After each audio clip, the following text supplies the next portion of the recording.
Hello guys, welcome back. English speaking part 2। कल मैं चर्चा किया था। आज जो चर्चा करेंगे इंग्लिश स्पीकिंग पार्ट 3 में अबाउट थर्ड पर्सन के बारे में चर्चा करेंगे। कल मैं फर्स्ट और सेकंड पर्सन के बात किया था। आज जो है वो थर्ड पर्सन के बारे में बात करेंगे। यानी कल जो चर्चा हुई थी आई यू के साथ हुई थी कि वो प्रेजेंट में कोई काम करते हैं। आज जो है अबाउट थर्ड पर्सन के बारे में चर्चा होगी। एक्शन के बारे में तो आप लोग जानते ही होंगे कि एक्शन वर्ड क्या है। फिर भी मैं थोड़ा एग्जांपल के लिए आपके सामने राइट कर दिया हूँ, जैसे टेक, गो, प्रिपेयर, प्ले, टीसी, दीज आर एक्शन वर्ड। यहाँ पे जो किसी की थोड़ी सी समस्या है एक्शन समझने में, यानी एक्शन एज ए वर्ब, हम एक्शन को वर्ब के रूप में इस्तेमाल कर रहे हैं और एक्शन मीन्स यानी वर्ब की फर्स्ट फॉर्म यहाँ पे प्रयोग किया जा रहा है कि प्रेजेंट में कोई काम वो करते हैं। तो क्वेश्चन पुटअप करने के लिए यहाँ पे कि थर्ड पर्सन क्या वह कोई काम करता है, तो आप लोग क्वेश्चन पुटअप करेंगे डज ही सी एक्शन। ही यानी मेल, सी यानी फीमेल। क्या वह कोई काम करता है।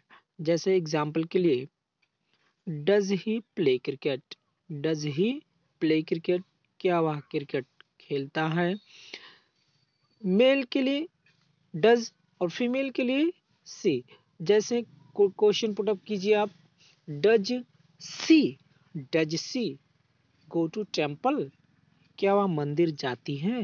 Does she pray to God, क्या वह भगवान से प्रार्थना करती है। You can ask a lot of question from does he C action.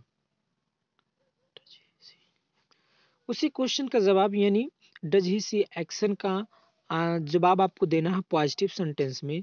तो फार्मूला नंबर ही सी एक्शन प्लस यस या ई एस। ही सी एक्शन प्लस यस या ई एस। यानी आपको अब क्या करना है, एक्शन में यस या ई एस जोड़ देना है जब थर्ड पर्सन कोई काम करता है। जब थर्ड पर्सन कोई काम करता है तो उसके एक्शन में यस या ई एस जोड़ देना है। जैसे ही प्लेस क्रिकेट, ही प्लेस क्रिकेट यानी प्ले जो है वो आपका एक्शन है और इसमें आपका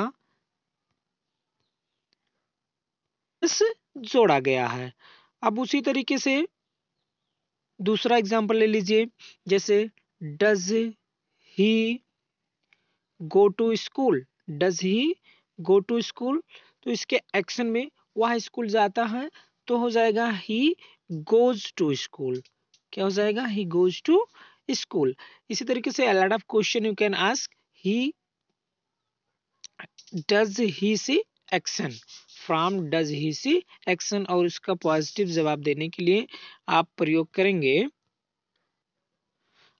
करेंगे ही सी एक्शन प्लस यस या E S and more things. Third person जब कोई काम नहीं करता है तो ही सी डज नॉट एक्शन का प्रयोग करेंगे। क्या करेंगे, ही सी डज नॉट एक्शन का प्रयोग करेंगे। ही सी डज नॉट एक्शन। ऐसे क्वेश्चन पुटअप कीजिए, does he prepare food. Does he prepare food, does she prepare food. यानी वह यदि वह खाना बनाती है तो हो जाएगा सी प्रिपेयर्स फूड, और यदि खाना नहीं बनाती है तो she does not prepare food. कोई नाम रख के पूछ सकते हैं आप, जैसे Sarita. Sarita does not sing a song. Sarita does not sing a song. यानी यहाँ पे ही सी डज नॉट एक्शन, यहाँ पे सी का प्रयोग किया गया फीमेल के लिए, सी डज नॉट एक्शन। तो Sarita does not sing a song, Sarita गाना नहीं गाती है। और most and more sentence if you want to translate, and you can use he see action, he see does not action, he see does not action.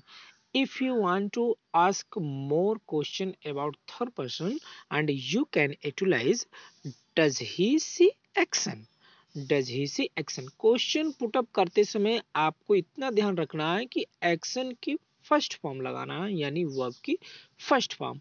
और उसका जवाब देने के लिए यदि वो पॉजिटिव में है तो एक्शन प्लस यस या ईएस, यस और ईएस का प्रयोग करेंगे जब वह कोई काम करता है। तो this is a very important things here. I have told you. If any doubt in this video, and you can ask on the comment. You can comment on this video on my channel. And today I prepared a dialogue here. This is too important in your conversation and how will you speak. जैसे बोलते समय कुछ ऐसे sentence होते हैं कि जो हम उसे ट्रांसलेट नहीं कर पाते हैं, उस समय हम लोग क्या करते हैं कि सेंटेंस मुझे उस समय लर्न नहीं होता तो कुछ रेडीमेड डायलॉग जैसे बोलते हैं, what is the matter with you, what is the matter with you, आखिर तुम्हें तुम्हें क्या हो गया, तुम्हें क्या हो गया। सेंटेंस कन्वर्सेशन करते समय इसे बीच में ऐसे शब्द आ जाते हैं कि जिसकी जानकारी हमें नहीं होती है, तो उस समय यदि रेडीमेड डायलॉग आपको याद रहेगा तो उस समय आप आसानी से बोल सकते हैं। जैसे what is the matter with you, आपको क्या हो गया, उसे क्या हो गया, what is the matter with he, what is the matter with he, what is the matter with he. दूसरा dialogue, it takes a lot of time to be reach, it takes a lot of time to be reach, धनी बनने में बहुत समय लगता है, धनी बनने में बहुत समय लगता है। और तीसरा देखिए, I shall do my best, I shall do my best, मैं कोई कसर नहीं रखूंगा, यानी कोई काम कर दिया जाए कहने के लिए, करने के लिए, तो उस समय अगर आप कहते हैं अपनी तरफ से अपनी इच्छा अनुसार कि मैं इस कार्य में कोई कसर नहीं रखूंगा, तो वहां पे आप ये कहेंगे I shall do my best. And चौथा, I mistook him for Hari, I mistook him for Hari, मैंने भूल से उसे हरी समझा, मैंने भूल से उसे हरी समझा। इसके आधार पे कोई दूसरा सेंटेंस ट्रांसलेट करना चाहते हैं तो बोल सकते हैं आई मिस्टूक, आई मिस्टूक हर फॉर सरिता, मैंने भूल से उसे सरिता समझा। आज के लिए बस इतना ही। यदि आपको ये वीडियो अच्छा लगे हो तो लाइक शेयर और सब्सक्राइब करना ना भूले। Thanks for watching.